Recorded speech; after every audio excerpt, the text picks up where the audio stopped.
a list of questions that I can put onto the RFP website. So whatever questions are asked, we'll be able to answer here and there. And if not here, definitely there. They said Sam will keep an eye on the chat. I'm not sure if I think Chief isn't on yet. If she does join, she may want to speak real quick, so we'll give her that opportunity. But we're going to just jump right in. So my name is Michael Cook. I am with the Office of Prevention, Intervention, and Opportunity. I want to thank you all for being here today. This is our RFP pre-proposal conference. And this is, my first RFP in this position. So I appreciate everybody joining and excited for this process. Basically, what I'm going to do is share my screen, and we're going to go over the RFP. As we go over the RFP, if you guys have questions, please ask them in the chat, and Sam will let me know when those questions are being asked, and hopefully we will be able to answer it. But I'm hoping that as we go over the RFP, that some of those questions will be answered. So without further ado, once I share, I will not be able to see everybody. So I will be leaning on Sam. Can everybody see my screen? Thumbs up is fine.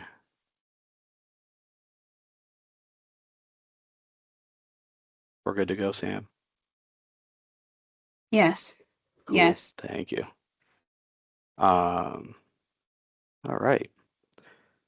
So RFP, I believe this is how it looks for you guys as well, because I just went to view post. So hopefully it's the same thing. As it starts, it's the overview, the introduction and background.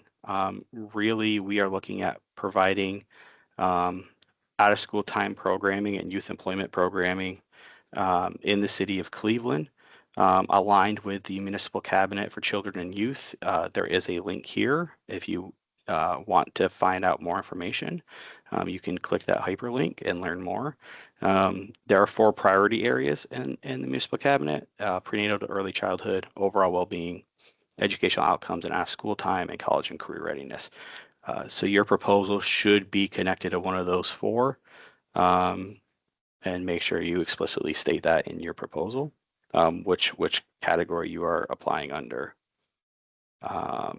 As far as qualifications, I don't necessarily want to read through all of this. You guys can, and if there's questions, feel free to ask. But for me, I want to kind of highlight that the important things for me is proof of success and or connection to a national OST best practice. There's lots of models out there. So, to cite something that you are using as a best practice in this program design. I think intent is always key. So how do you provide this high quality programming? How are you going to evaluate and develop the program and the staff who are delivering the programming? And what are your tools and processes for the program delivery, for the development, for the assessments? Really thinking kind of on a larger scale about how do we do what we do and how do we do it in a way that we can continue to grow and get better at doing it, right?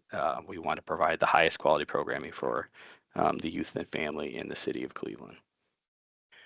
And then from the expected outcomes section, right down here, again, I think meeting youth and families where they are, developing a broad set of skills and tools, creating novel experiences and opportunities for the youth, and creating learning opportunities outside of the traditional K through 12 education model. So there's more than one way to learn. There's more than one way to teach, and we should not box ourselves into thinking that we have to be teachers, but we should want to teach the kids something in anything that we do, right? So always kind of how do we do that and how do we measure it so that we can prove we did it? So I don't know at this point if there are any questions that have been proposed, Sam, if you want to ask them. Yes, Michael, there are 2, and then we may just want to keep going because I think as you go through, some of these questions will also be answered. But the first 2 that are in the chat, one is regarding the budget available for this opportunity. And the second question is around, can your work be connected to more than one priority area? Sure. The budget one we will get to, so I am going to hold off on that. The one more than one priority area, I think in any good program, you probably are going to be connected to more than one, but I think for the proposal itself, I would identify the one that you are most connected with, the one that your program um, fits the best under, knowing that it might fit under more than one.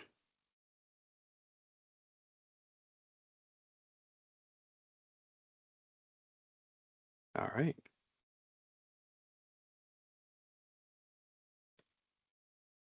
Okay, so scope of work, again, really this is just showing you how it's aligned with the municipal cabinet in each of these sections. So really read over this and think about where does my program best fit and pick one of those four, right? Um, I think a lot of the rest of it is what we would call boilerplate. It's legalese. It's stuff that is pretty consistent across RFPs. So when you look over to the side here, the compensation and invoicing, the rights and requirements, the OEO forms, the agreement process, the terms and conditions, the requirements, equal opportunity requirements, the insurance limits, construction agreements, those are all boilerplate. So I'm not going to go over those. And if there is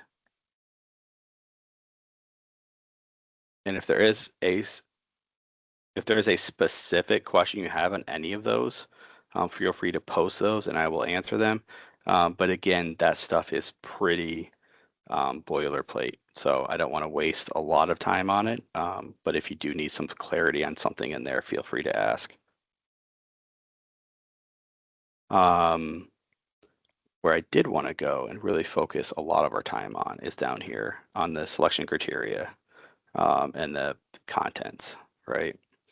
Um, so the selection criteria, these are the areas that will be graded by our review teams. I will not be on any review teams so that, um, I can kind of better do what I need to do from this end. But folks from our office will be, um, along with folks from the municipal cabinet committees, and also we're hoping to have some youth Congress members as part of that. Um, and we'll have basically a review committee for each of those four priority areas. We may have to do some changes based on if we get a whole bunch in one area. Um, so in general, that'll be the idea, but we might have to move things around a little bit based on kind of how that lands. Um, quality proposal, this is a kind of pretty um, but it's the catch-all, right? Are you hitting all the things you need to hit? Um, so your ability to do the project, your capacity, um, your alignment to expected program outcomes. This is how aligned are you to the municipal cabinet to those priority areas? So really think about as you're developing the RFP proposal, how do I show that this program is aligned with whatever one of those four I choose? The required program documents. So these should all be part of your proposal. A participant assessment tool, that is, um, and there are multiple different versions of this, right? So whether you do a pre and post, whether you do um, you know, a weekly assessment, a one-time assessment, whether you do an assessment for, um, a specific topic. Some of you guys work with Starting Point and use their assessment tools. That's okay too. There are national best practices for assessment tools. Feel free to use any of those. Um, but make sure you include what you would use and how you would use it. A program observation tool, this is for the supervisor to use with the staff person to develop the staff person, because that's how we develop the program. So what is your observation tool? How are you observing? What are you observing? How are you creating a next step as far as development from that tool? Recruitment and retention plan. Recruitment is the that is the, let's get kids together. Let's get them into the program, or young adults. And the retention is once we have them, how do we make sure they're coming? We want we want participants to come to every single session, which we know isn't necessarily realistic. So how do we get them to come to as many as possible? That's where your retention plan comes in. So how are we intentionally making sure that we're communicating with families or with participants when they are not there or when they stop coming? How do we re-engage them? How do we give them some sort of development ownership over the program so they feel more connected to it? How are we taking their feedback? And then how are the staff building those relationships, right? Because a lot of this is based on those relationships, how we get um, repeat customers, if you will. A calendar of events. So orientation night before the programming starts, or a family night, community service projects that you'll do during the program, family nights, culminating events. So the end of the season event that you're going to have. So think about what that calendar of events looks like and share that in the proposal. Program logistics. This is where the budget comes in. So the previous question, what is kind of the budget parameters? There's not necessarily a budget parameter. I would say make a proposal based on your ability to provide programming. If we, as a review team, if we decide to choose your proposal and the budget is too high, we're going to reach out to you and say, hey, this is what we have available. Can you make a budget that fits that? And again, that would be up to you guys if you were able to do that or not. But I don't want you to kind of limit yourself from the beginning. I'd rather have a conversation once we get to the point where we need to figure out the nuts and bolts of the budget. What are the age range, population, demographics? Who are you trying to work with? Who are you trying to target? That could be on various levels. What seasons you want to run programming? So winter season, spring season, summer season, fall season. Some of you might want to do all four. Some of you might only want to do summer season. Whatever it is, make sure that's clear in the proposal. What's your daily max attendance? I would say no more than 15 per staff. I think for safety reasons. And again, that number can change based on age of participant. But just to give you guys kind of a parameter. What are your space requirements? Each program might have different space requirements based on activities that are happening, right? So if you're doing a physical fitness, you're going to need an open space rather than putting you in a computer lab. And then any identified program sites with an organization or site contact person. So we are opening this up to community spaces across the city of Cleveland. We are asking you guys to share what sites you would want to run this programming at. We would be the ones making the final decision on whether or not that is the site that it would be at. But this is a new addition to this RFP. So if you have an identified site, and it could be your own site, it could be a community partner site, any sort of public community space or organization that might be willing to share space with you, just share where that is, who it is with, and what give us a contact person. Program design. This is how you're doing what you're doing. Right. So what is the method of delivery? What is the community need that's being met? And then the last is evidence of program success. So this is how do we know we did what we said we were going to do, right? So this should be evidence from previous programming, from your assessment data that you've collected, whatever that looks like. And if it's a first-time program, it should really be focused on how the design will be successfully leveraging best practices from national models. So really look into that and tie it together so that you know what the expectations for your program will be based on those models. With all of that, are there any questions related specifically to this section, Sam? Yes. Okay. And so there are a few that have come up One is the expectation for alignment and to identify the 4 areas that you referenced for the cabinet.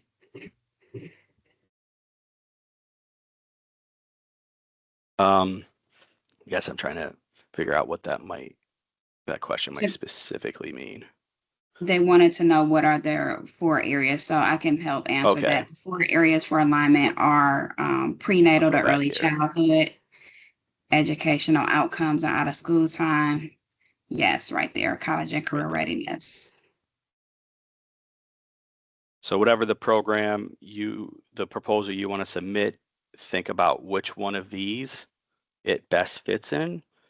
If you want more information on the municipal cabinet and where this came from, this is this hyperlink right here. And then also in the Q&A session or section on here, you can ask those any follow-up questions you might have. If an organization is aligned to more than one area, should they just reference one area?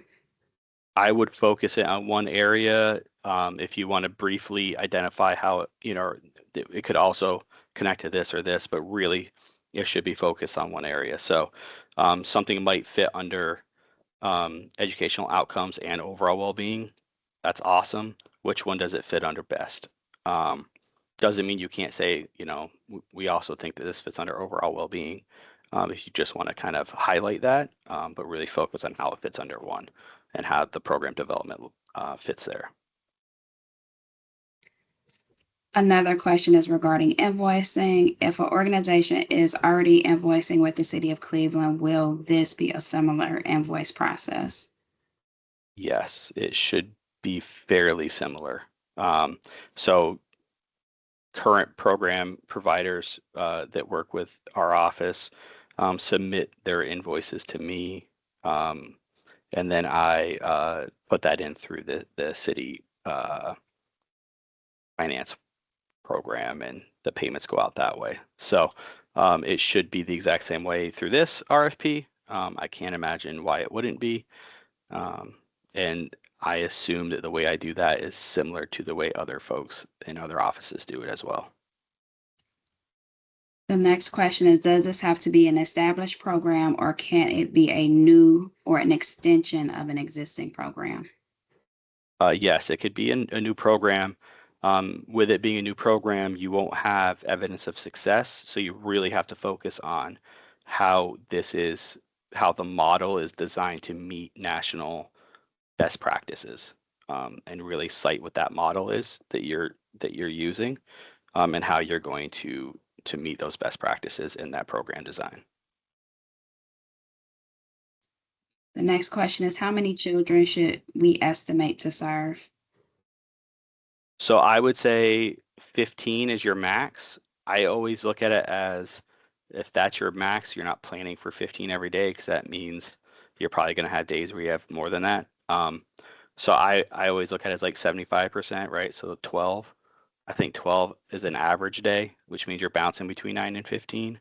Um, but I would say the goal is 15. And if you have 15 kids on a roster and you're only seeing 5 kids, then the idea should be how do we add more kids to the roster so that we're getting closer to that 15 number as a max and that 12 number as a kind of a daily average. And I would just also add to that response, it will really depend on your program design, your location, your staffing. There are a lot of things that will go into identifying how many scholars you can serve. Yeah, if you have more than one staff person in a space, obviously those numbers would change. If you're working with very young children, those numbers would change. If you're working with adults, those numbers could change. So that's just like giving you guys a general idea to hit. The next question is, do you wish to see only one proposal from an organization or may we submit multiple proposals, especially if they focus on different priority areas? Uh, yeah, I mean, I will confirm and put that in the Q&A on the website, but I think, especially if it's in a different program area or priority area, um, I think that would be okay. But I will confirm that. Um,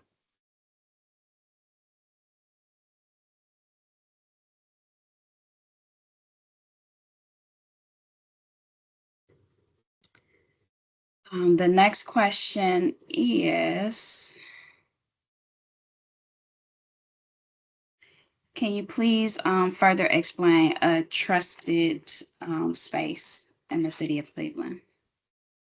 Sure. Um, so I would say not somebody's house, if that makes sense. I think sometimes, folks do like at home stuff and that's fine. But I think for this, we're looking at, um, community spaces. So I always think of, our rec centers, our schools, our libraries, our community centers, our settlement houses, places like that that folks in the community typically know about, and they might already be going there for certain programs or services. Um, Hopefully that clarifies that.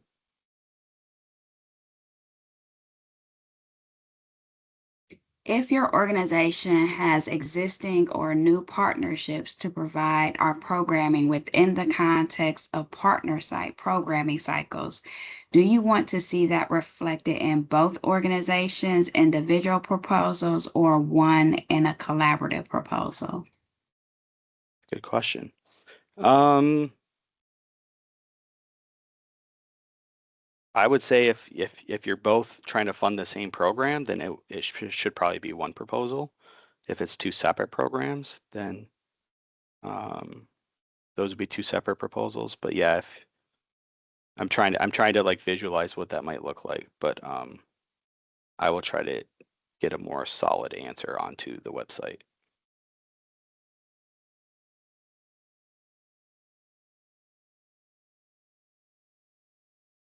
The next question is, if we want to run two seasons, but they have different program models, for example, spring versus summer, how should we show that within the proposal and budget?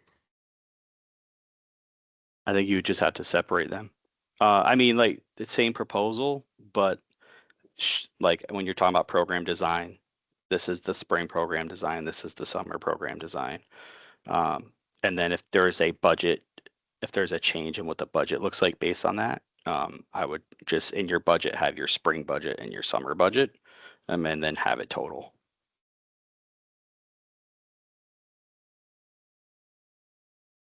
The next question is, do indirect costs need to be itemized out in the budget? I would put as much detail as you can in your budget.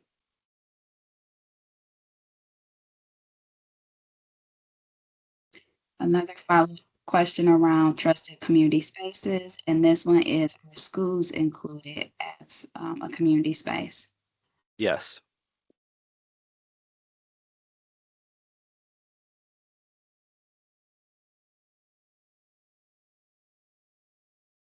All right. Can you please clarify what is meant by a work product sample? Sure. I think those are, if you think about, and again, depending on the verbiage, a lesson plan or a session plan or a program plan. But like, what is the day-to-day plan that's created?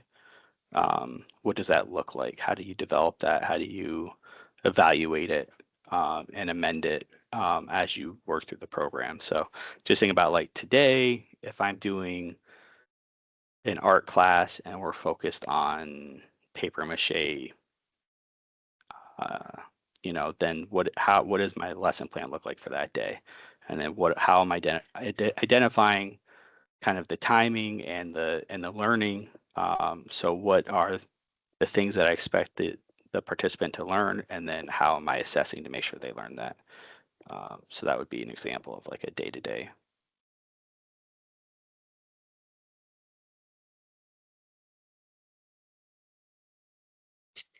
How many proposals per agency? May an agency apply as a fiscal and collaborate as a subcontractor um, under another agency's proposal? I think we have avoided doing subcontracting um, in our contracts and our RFP processes. So I would not do that. Um, as far as limits, I mean, I think, reasonable limits. If you think about the 4 priority areas, that's an easy 4 if you did one for each priority area. Again, and that's something I'm going to look into more to make sure of, but assuming that that's okay, then yeah, I would say that's an easy number. I think beyond that, it may be better to think about, are we spreading ourselves too thin? Or are we trying to do too much? And is there a way to maybe combine a couple of them, or combine more than one into one specific proposal?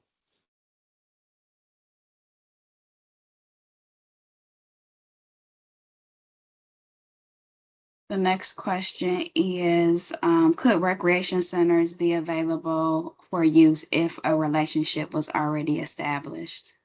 Yes.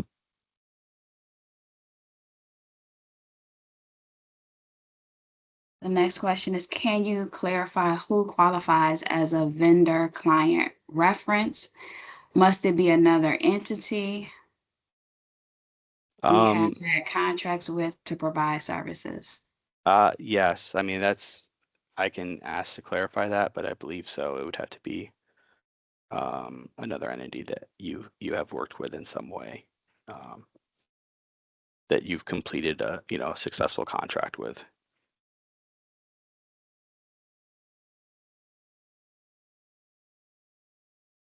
How many organizations will be chosen? Um, there's no number specific for organizations.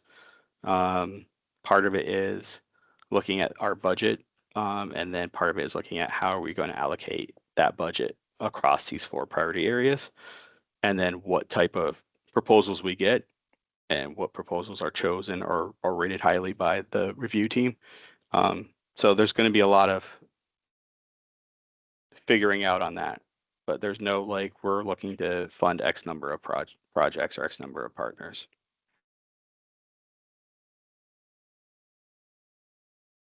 The next question is, does MPIO have a list of community sites they've identified?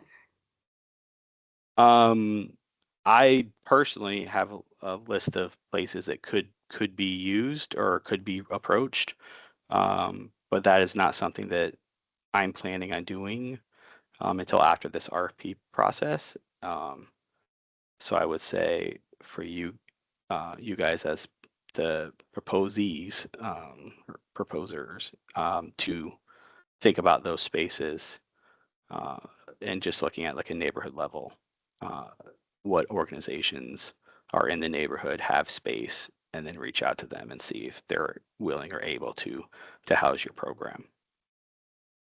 And like I said, we mentioned earlier, the rec centers, the schools, the libraries, the community centers.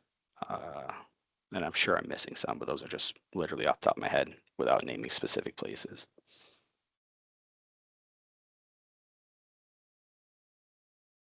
Will a progress report template be provided to accompany invoicing?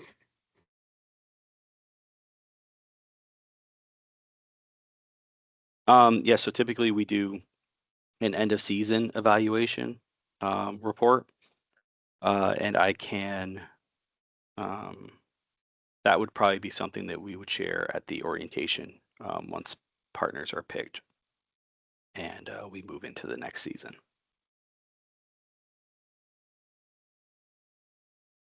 What portion of a program's total budget can this RFP support? Does it require any match dollars? There's no match requirement. I come from the nonprofit world, so I know almost no programming gets funded by one funding source. So I'm going to assume that there's going to be match dollars, even if we don't require it. What was the other part of the question, Sam? What portion of a program's total budget can this RFP support? Okay. Yeah, same thing. I think um, you can, submit your proposal and submit the budget based on what your needs would be or what you think you would need to run that program. And then when we get to the selection point, if we, want to choose you and we have to amend or change that budget based on available funds, we would have those conversations with you. But I would say it's not a disqualifying thing, and it's also there's no expectation for it to be matched at any percent or any amount. Um, Hopefully that answers that question. Can a budget provide stipends?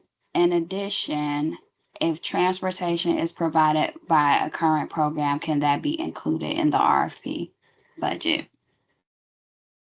Yes, both could be included.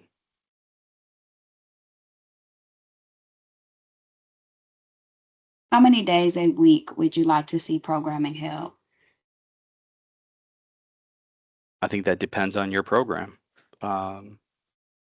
So I don't think there's a specific answer or a specific target on that. So I would make it conducive to to the program goals, and to the design that you guys are creating.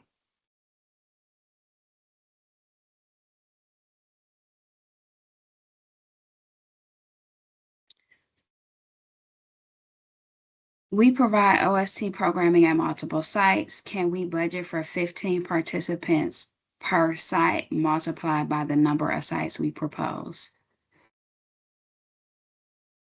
Yes.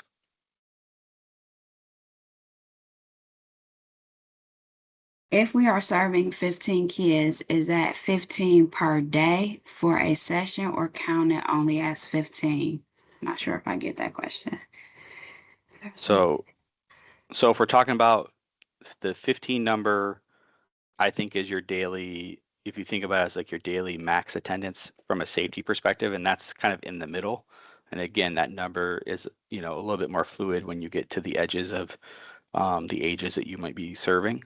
Um, so that's a daily max. That's not a roster max. So I can tell you just from my own experience in the OST space, if I wanted 15 kids every day, I might need 25 or 30 kids on my roster because they don't come every day. And depending on the program's space that you guys identify, that number could be lower, that number could be higher.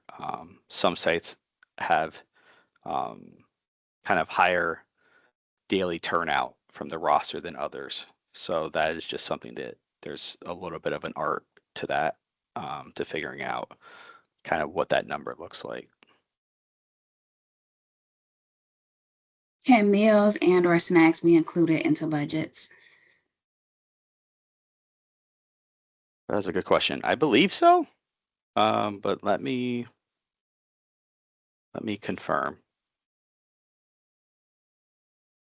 And that might also be based on where you propose your program to be, because if it is a site that receives and gives out meals, then they have some restrictions. So if you're in that space, you wouldn't also be able to do that, because that would not work for their contracts. Will the city provide support for evaluation and data collection? Examples, shared tools, technical assistance. So I would say that, me personally, if you will become a program partner with PIO, um, I would be there to reach out to and to bounce any, ideas or concerns, or, troubleshoot together.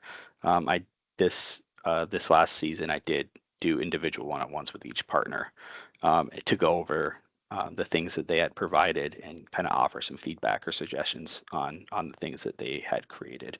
So when we're talking about the recruitment and retention plan, the assessment tools, the observation tools. So yeah, I'm more than willing to help out in any way I can, but the expectation is that the heavy lift itself is being done by the program partner. Is there a downloadable document with all sections of this RFP?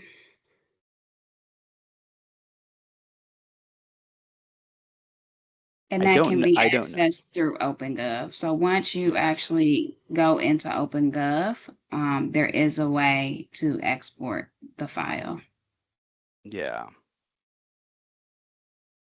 in the format you're in, Michael. I don't think you can do it It's because not you're in the here. builder. Yes, you Okay. won't have the same view as someone else that's externally Perfect. logging in.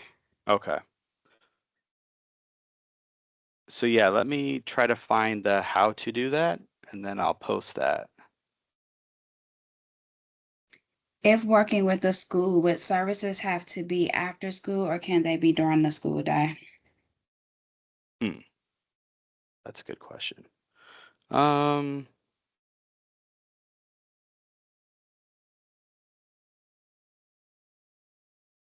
I I would say if the school's on board, I think during the school day could work, but I think for what we're trying to do, this is really about more out of school programming. So it's really about giving um, children and youth spaces um, to get some supplemental funding in a safe environment um, outside of kind of the spaces that are already. So I would say school is kind of covered, right? So thinking about after school and what are kids doing versus what we could provide them to do. There's a follow-up question about the work product sample. Um, Mhm. it appears to be referenced in past tense on page 33. Should this be an example of something we have done before? I think so, yeah. Yeah. It would be, I mean, if it's a brand new program, then it would have to be a brand new document. Um, but if it's a program that you've done before and you want to continue doing, then it should be something you already have. The next question is, does programming have to occur within the city of Cleveland if dollars go to serving Cleveland residents or those who attend school in the city of Cleveland?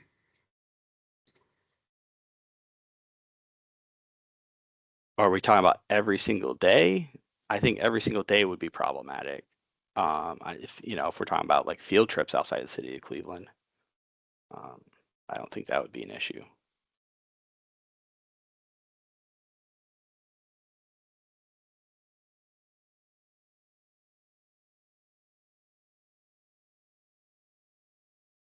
Will there be an interview, discussion, or follow-up after the proposal is submitted, perhaps with a select group of people? So once your proposal is submitted and the RFP is closed, it gets sent to the review teams. And the review teams will review and score every proposal. And then we will review those scores and identify the proposals we want to choose to be our vendors, and then we will communicate with you at that point based on um, budgeting and things like that. And we may ask you to change or update some things in order to fit what we have available. Um, Once that's done, I think we're just moving on as a partner, and so we're talking about contracting, and then once contracting is done, talking about getting ready for the seasons. Um, Hopefully that answers that question. Will previously successful MPI programs partners be considered favorable, or are you looking to widen the program by preferencing new applicants? I don't think there's any preference either way. Um, the review team's going to review them. It's one of the reasons why I'm staying out of that process because I don't want people to think that that might be the case. Can a public space be outside the city of Cleveland, for example, Tri-C Eastern Campus in Warrensville? Okay. Yeah, so this is back to that previous question. I think we would have to the design would have to be really intentional about how you're getting Cleveland participants to those spaces. Um, yeah, I would feel free to ask a more specific follow-up question in the Q&A section on the RFP about that. But I'm gonna think about it and ask some folks and see what they say. And just based off of how the scope of work in the RFP, it was looking at City of Cleveland proper Yeah. spaces. So just to add some clarity there. If an organization is selected, what is the best way to communicate important updates or program changes? Can you repeat that? Sorry.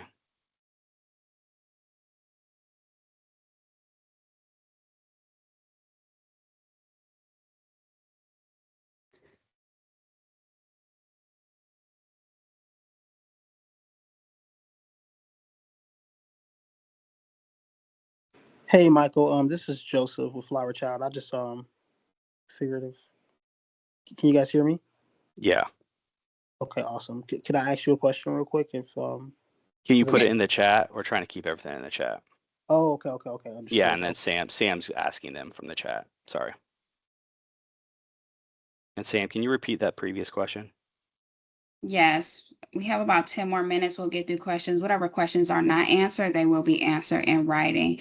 The question was, if an organization is selected, what is the best way to communicate important updates and changes to programming? That would be to me.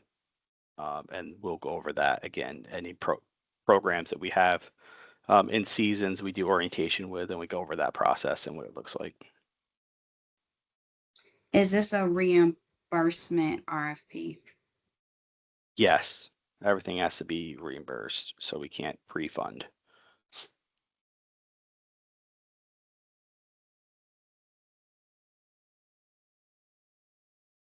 Can the program be provided on a mobile vehicle?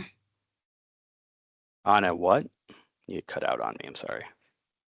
On a mobile vehicle. So think of, for example, I'm just going to say like the library has programming on mobile units.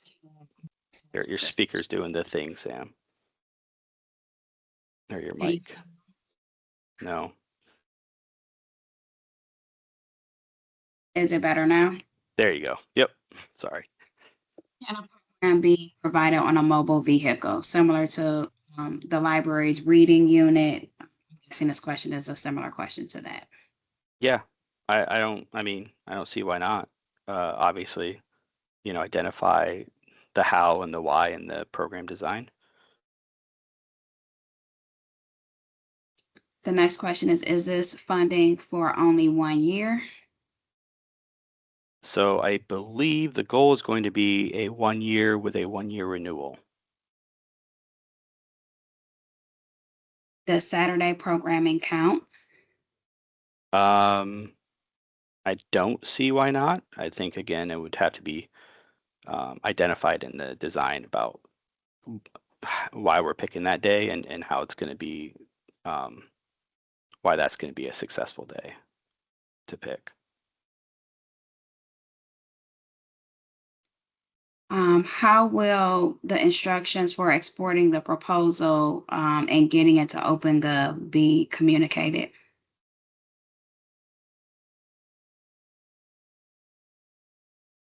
Exporting your own proposal or exporting the entire RFP? I'm thinking the RFP for this Okay. question. Yeah, it'll be in the what is it called? The addenda section. Right here, addenda notices. So it should show up there. If not, it'll be in the questions and answers. Because I'll also be uploading questions and answer stuff in. I just don't know if it's gonna I'll be able to upload it here or if it's gonna show up in here. But for any potential vendor, if you have not already been and created an account to get an OpenGov, it is going to be important for you to do that because all questions will be answered there in addition to the video. So that's why we're trying to make sure everything is spoken so that way you can hear it in the video because you will not have access to the chat. The next question is East Cleveland considered Cleveland? No. The next question is, if I am partnering with the school or recreation center, should I have prior approval before submission? Yes. Are organizations that convene partners to provide services at the neighborhood level eligible to apply for funding?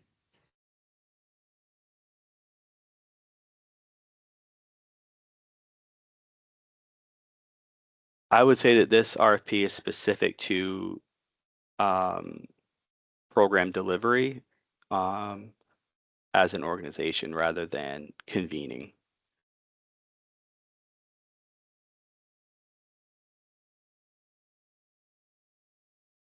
Can you save the application process, or does the information have to be filled out? Oh, I'm losing you again, Sam.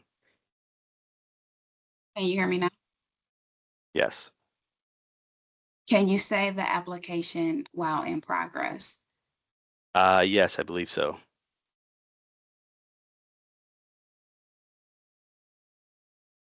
What is the anticipated timeline for the RFP selection and notification? Yeah, so the goal is before the end of the year. So the RFP closes November 21st, and we want to give our review team at least 4 weeks to review. So that'll put us right before Christmas. Now, whether or not we'll be able to let folks know before the end of the year is TBD. But I will do everything I can to get it done as quickly as possible. Will a list of today's attendees be shared? Um, We will need to look into that. yeah, We will answer all questions, right. but regarding the list of attendees, we will have to follow back up, and you can find that answer in the posting with all other responses. Does the RFP cover staff expenses? Yes.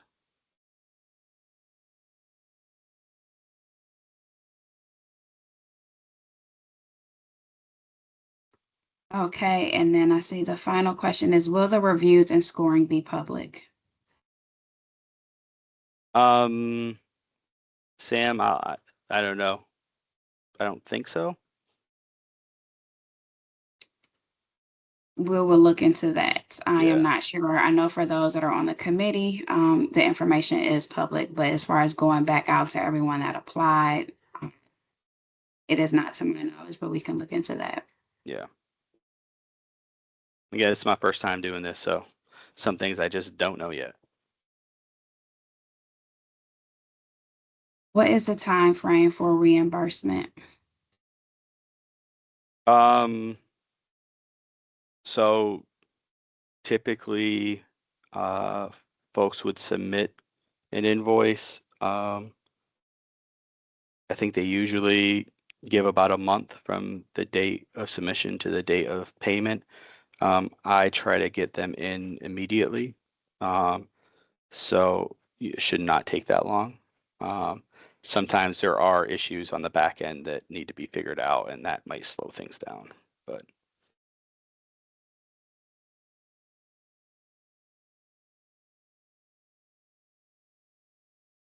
Alrighty, I think those are that's it. all the questions. Yep. As of now, if Cool. there are any that we missed, we will definitely go back and answer those in writing, but I think we got through majority of them. All right. The rest of the questions will probably have to wait to be answered. But I did want to go over, at the very least, the proposal contents as well. So every proposal should have a cover letter, an executive summary. What are your qualifications or experiences as an organization? Um, your project approach.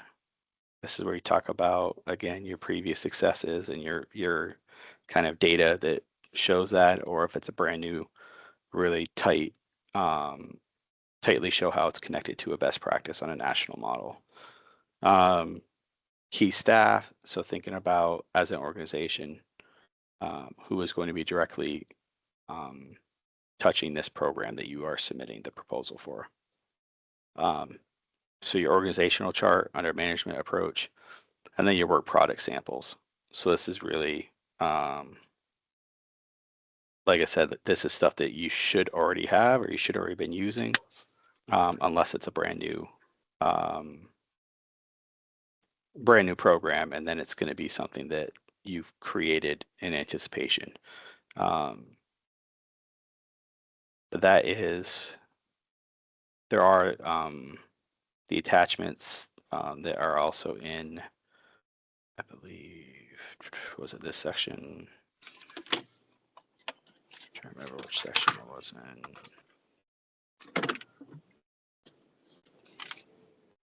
Oh, OEO forms, it might be in there. But yeah, so these attachments too should be filled out and updated or uploaded along with the submittal. So this is how it should look. You're going to answer all these questions. There's your reference that you're going to upload there.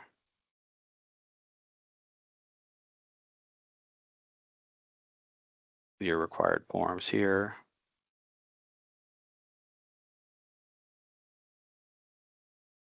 Confirm there. And I think that's it. So we have 6 minutes. There's one additional, can you hear me, Michael? I can, thank you. There's one additional question in the chat regarding using hyperlinks in the proposal. I think it's okay. I think if it's super important, make sure it is explicitly stated in the proposal. If it's more of a supplemental or a reference, then I think the hyperlink is fine.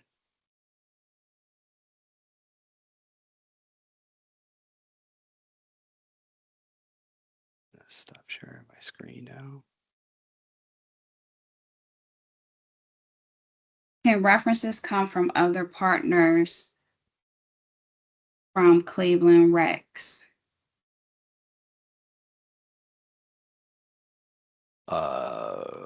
Like partners you've worked with? Sure.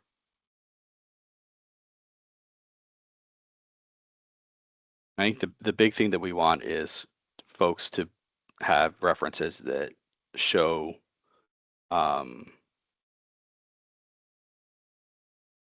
that you as an organization are able to complete a contract and the expectations of the contract.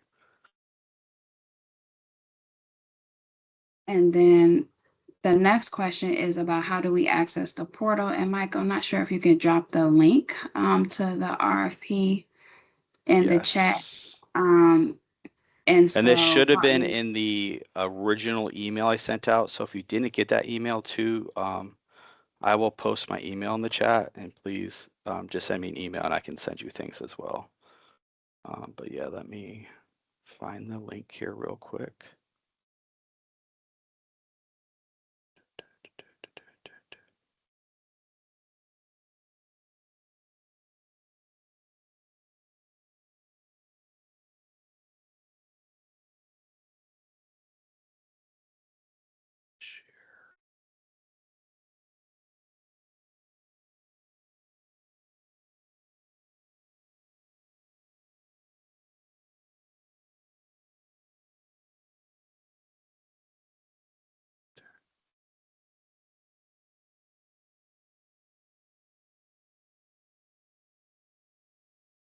All right. That should hopefully work, that link. And then, is there any required format for the technical and price proposal attachment? I don't think so. I think just making sure that your budget is as complete and holistic as possible. And the technical stuff is really about the program design, so just be as in-depth as you can so that the review team understands exactly what you plan on providing.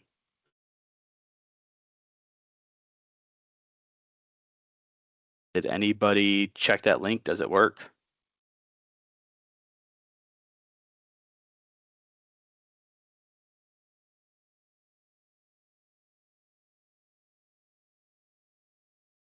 I assume it does.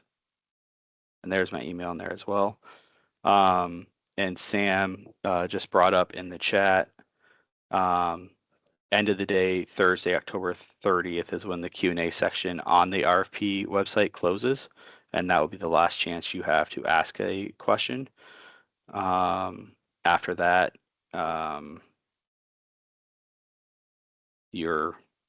it's up to you to finish the RFP.